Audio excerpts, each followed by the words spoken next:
Hello my dear YouTuber friends, and I do hope you're all keeping well. Welcome to this new video, which is concentrating upon the Velocity 1 versus the upcoming Honeycomb XPC Yoke. I'm mainly going to be concentrating on the Xbox platform in this video. Which Yokes system should you buy? Keep in mind the Velocity 1 has been released for some time now. The Honeycomb XPC Yoke has not yet been released at the time of this video. So I'm going to base my thoughts and theories on the existing Alpha and Bravo system from Honeycomb, so the Yoke and Throttle system that are available for the PC currently. I'm going to be basing all my thoughts and theories about the upcoming XPC Yoke on that existing Yoke system. I'm going to give you an overview of them both, the features, the button layouts, controls, the cost, etc.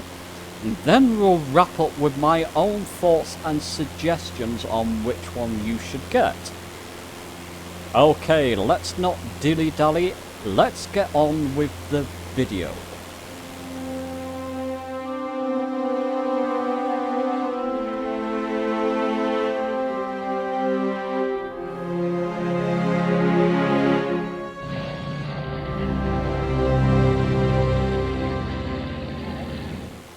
Okay, so before I go any further with this video, be aware that I do own the Velocity 1 flight and I've got the XPC Honeycomb Yoke on pre-order.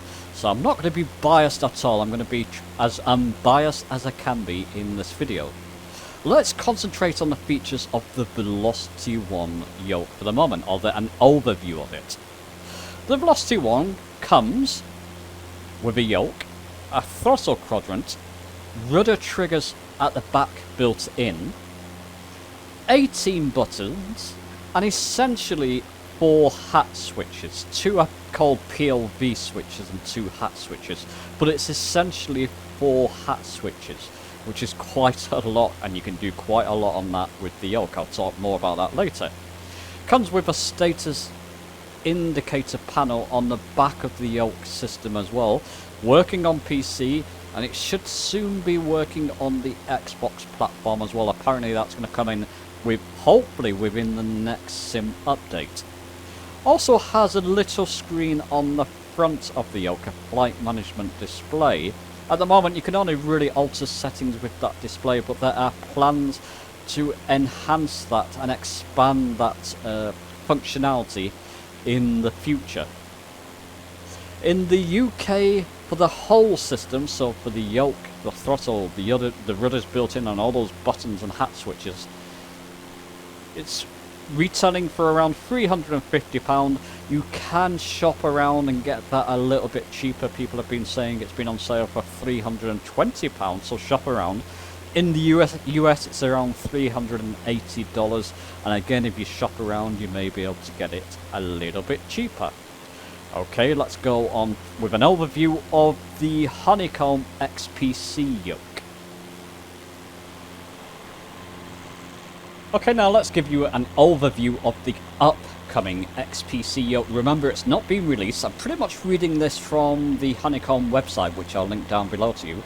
But on the Yoke system, it comes with 1 8-way hat switch, 2 vertical rocker switches, a push-to-talk button, solid steel yoke shaft with dual linear ball bearings, which is meant to be very accurate. I'll be very interested to test that out. Both yokes, I should have mentioned this with the Velocity 1, both yokes have a 180 degree yoke rotation, so a 180 degree yoke rotation. Back to the XPC Yoke, it has a switch panel with a total of 9 switches, which apparently you can pretty much assign to anything, so that will be interesting. It's got backlighting and an ignition switch. Doesn't come with a SIP panel on the yoke system itself. You would have to buy, and here's the thing, you would have to buy the existing Bravo throttle quadrant if you wanted that. Now the yoke system itself, if you wanted to use a throttle system quadrant with it, and apparently the Bravo throttle quadrant will work with the Xbox platform, Yoke system itself is going to cost around 300. Well, it cost me with the yoke and hub around £350. It's about $400 or so. You need the hub to plug in a throttle quadrant. If you were to buy the throttle quadrant on top of that, so you've got the whole system, that's an extra. In the UK at the moment, I can get them for about £220, the throttle quadrant. The price is likely to shoot up as more interest is taken in the XPC Yoke. So all in for the yoke and throttle quadrant and the hub, I'll be looking myself at about £570. That's buying it all new. I guess you could go second hand, as the throttle quadrant has been out for some time. But if you buy the whole thing new, it's about £570, so a fair bit more expensive than the Velocity 1. But let's now go more in depth with the features of the Velocity 1 flight yoke system and the XPC Yoke system. As I've already discussed the price points of both systems and many of the features on the Yoke, let's go into the additional features that both systems offer that are different to each other. Let's start with the Velocity 1 flight yoke system first. On the throttle quadrant, you've got those push-pull GA levers, so throttle, propeller, a mix, or throttle, prop, and mixture. These are great. These are things I use day in, day out, especially when I'm flying GA aircraft like you can see here, the Cessna 172 or Cessna 152. They feel very immersive to use, and the Honeycomb doesn't offer that, so that may be a consideration. Also on the Velocity 1, you've got that bank of 10 buttons just below the main throttle levers. These are fantastic for using things like autopilot functions, external views, or whatever you want to use. You've got so many buttons and they're so easy, so convenient the way they're placed. Okay, so let's go on to the Honeycomb. I've mentioned many of the features of the upcoming XPC Yoke already, so let's move on to the existing Bravo throttle quadrant.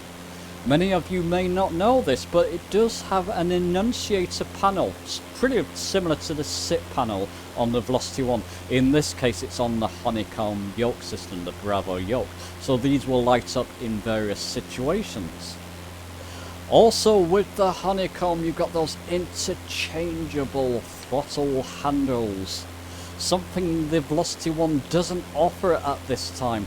So you can customize the way you want your throttle. Do you want a 4 throttle system, a 2 throttle system, etc. You've even got a tension knob at the right hand side of the Bravo throttle lever or system. Something the Velocity 1 doesn't offer. The more I see about the Bravo throttle system, the more I want it. Something I'm definitely going to be picking up myself. Okay, so with those additional features out of the way, let me now take you to my conclusion and my recommendation.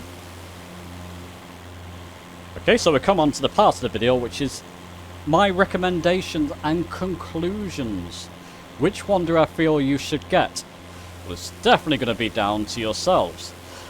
Like I mentioned before, the cost of Velocity 1 for an all-inclusive flight yoke system with the yoke, the throttle, the rudder triggers on the back, that's going to set you back £350. You can shop around and get it a little bit cheaper, but let's just say on average £350. If, like myself, you bought the Series S, it's already more expensive than the Xbox itself. If you bought the Series X, it's obviously a little bit cheaper. But for £350, you're getting that all-inclusive system with the XPC Yoke. If you're going to buy an all-inclusive system, so the yoke itself with the throttle quadrant, with the hub, so you can get the whole thing working together, and perhaps some rudder pedals as well, it's going to be a couple of £100 at least more expensive than the Series X, which is the more expensive of the Xbox consoles, and more than double the price of the Series S. If price is a consideration and factor for yourself, obviously that whole price tag is going to turn you off.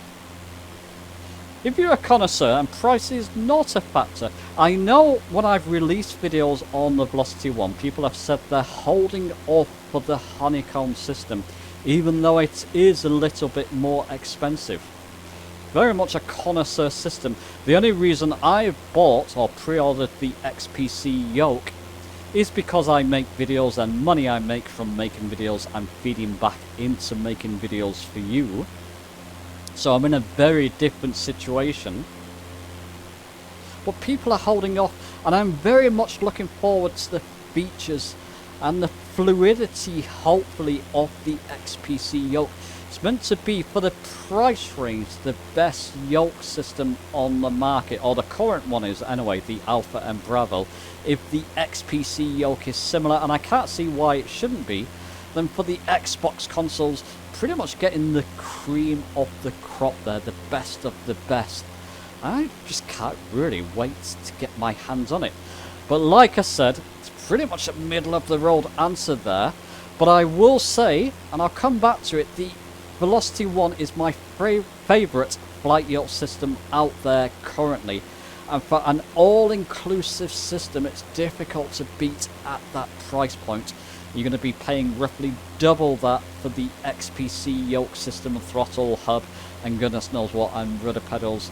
So it's something to keep in mind.